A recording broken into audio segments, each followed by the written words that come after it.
ದೇವರಿಗೆ, ಯೂನಿವರ್ಸ್ಗೆ ಚೆನ್ನಾಗಿ ಗೊತ್ತು ನಮಗೇನು ಬೇಕು ಅಂತ.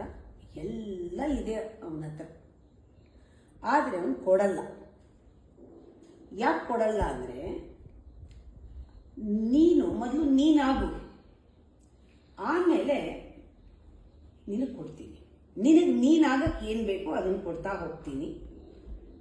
What you want, what you need ನಾವು ಐ ವಿಲ್ ಗಿವ್.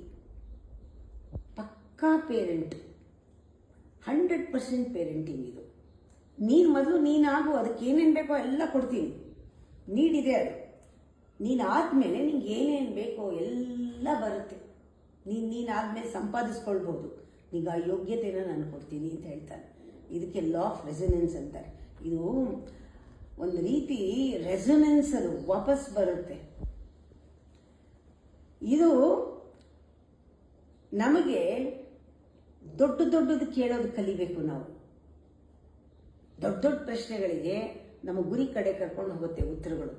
ಚಿಕ್ಕ ಪ್ರಶ್ನೆ ಕೇಳಿದ್ರೆ ನನಗೆ ಅದು ಕೊಡು ಇದು ಕೊಡು ಕರ್ಕೊಂಡು ಹೋಗಲ್ಲ. ಅದರಿಂದ ಈ ದೇಹ ನನಗೆ ಯಾಕಿದೆ, ಈ ದೇಹ ಏನು, ನಾನು ಯಾಕೆ ಬಂದಿದ್ದೀನಿ, ನನ್ನ ಸಂಬಂಧ ಏನು ಪರಮಾತ್ಮನ ಜೊತೆಗೆ, ದೈವಿಕವಾದ ಒಂದು ಸಂಬಂಧ ಅಂದರೆ ಏನು, ದೇವ ಋಣನ ಹೇಗೆ ತೀರಿಸೋದು, ಪ್ರಪಂಚಕ್ಕೆ ನಾನು ಏನು ಮಾಡಬೇಕು. ದೊಡ್ಡದಾಗಿ ಬಂದಾಗ ನಮಗೆ ದೊಡ್ಡ ಉತ್ತರ ಸಿಗುವಾಗ ಗುರಿ ತಲುಪ್ತೀವಿ ನಾವು. ನಮ್ಗೇನು ಬೇಕೋ ಸಿಗುತ್ತೆ. ಅದಕ್ಕೆ ಮೊದಲು ನಾನು ಯಾರು ಅಂತ ತಿಳ್ಕೊಬೇಕಲ್ಲ.